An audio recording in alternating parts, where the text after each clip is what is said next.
নমস্কার ভিউয়ার্স, বিউটিফুলের পক্ষ থেকে আপনাদের স্বাগত। ভিউয়ার্স, আজ আমার টপিকস করুণ আরতি,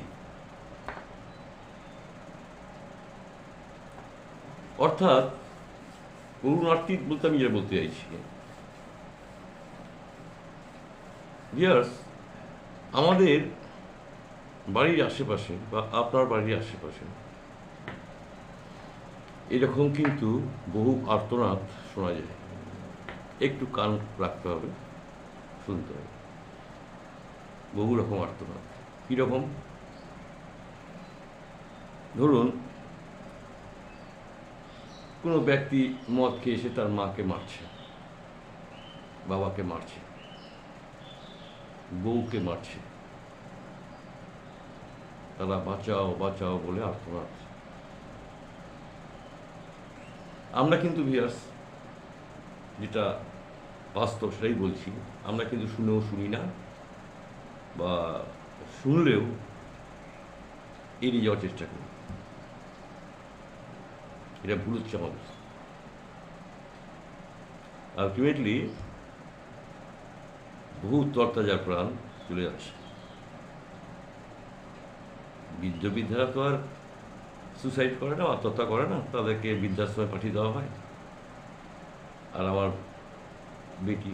বেটিরা যেমন আছে, বোন, তারা কিন্তু শেষ পরিণতির দিকে এগিয়ে যায়।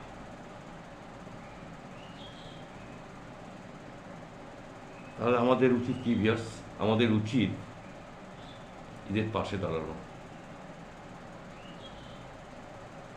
যেমন করেই হোক এই অত্যাচারের হাত থেকে সেই মেয়েটিকে বা সেই বৃদ্ধাকে বাঁচাতে হবে, এনি হাউ এনিওয়ে। এটা আমাদের মাথায় রাখা উচিত। পাশাপাশি মানুষের মৃত্যু যখন হয়, তখন দেখবেন গোটা পাড়ার লোক কাঁদছে। বলতে কলসি কলসি অশ্রু বিসর্জন হচ্ছে। সেটা তো প্রয়োজন নেই।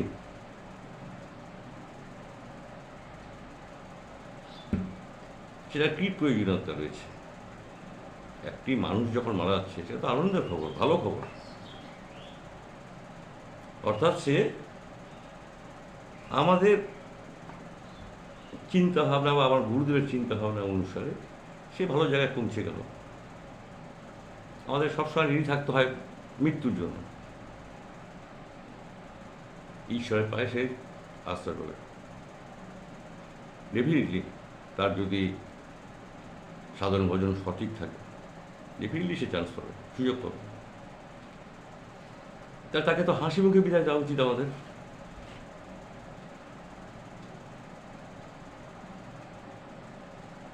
আর যে আমাদের কন্যা সম স্বামী হাতে প্রতিদিন মার খাচ্ছে,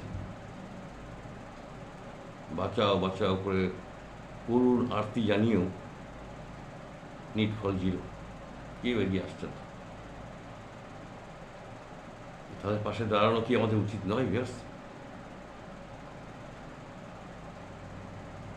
কত আর্তনাদ নীরবে নির্ভীতে কাঁদে, কত আর্তনাদ ঝড়ো হওয়ার সঙ্গে মিলিয়ে যায়, আর কত আর্তনাদ শ্মশানের অগ্নিকাষ্ঠের সঙ্গে বিলীন হয়ে যায়। আমরা কেউ তার খোঁজ খবর রাখি না।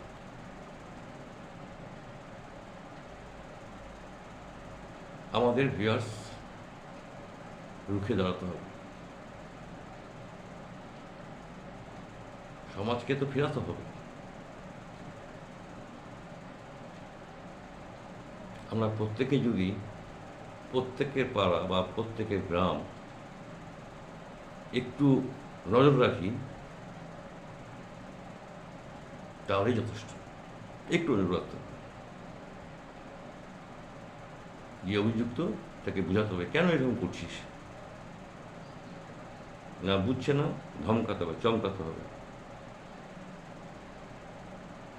গিয়ে একটি মেয়েকে বা একটি বৃদ্ধা বা একটি বৃদ্ধকে আমরা যদি মূল স্রোতে ফিরিয়ে আনতে পারি, তাহলেই আমাদের জীবন সার্থক। শুধু বিয়াস আমরা নিজের নিয়ে থাকি, নিজের নিয়ে ভাবি, নিজের এই গণ্ডির মধ্যে আমার স্ত্রীর কী হলো, আমার সন্তানের কী হলো, এইটুকুনে থাকি না বিয়াস, ভালো হবে না। আমাদের উন্মুক্ত করতে হবে ভেতর থেকে, সবাইকে দেখতে হবে, সবাই আমার ভাই বোন, সবাই আমার বাবা মা। এই মানসিকতা আমাদের না তৈরি হলে সমাজকে পুনর্জীবিত করা যাবে না বিয়াস। যাই হোক, কথাগুলো বলতে ভীষণ আবেগপ্রবণ হয়ে পড়ছি বিয়ার্স। আপনারা সচেতন হন। আমার জীবনে এরকম অনেক ঘটনা আছে, নদীর আছে, তারা মূল স্রোতে ফিরে এসছে। আপনারা সচেতন হন বিয়ার্স। সবাই একসাথে, হারি জিতি নাহি লাজ, কথা আছে না, কবিতা আছে না, সবাই একসঙ্গে আমরা ঐক্যতা বজায় রেখে সামনে এগিয়ে যাব। বিহার সাথে এই পর্যন্ত রইল। সবাই ভালো থাকবেন। প্রভাতী শুভেচ্ছা জানাই। আগামীকাল আবার নতুন টপিকস নিয়ে আসবো। আজকের মতো গুড বাই।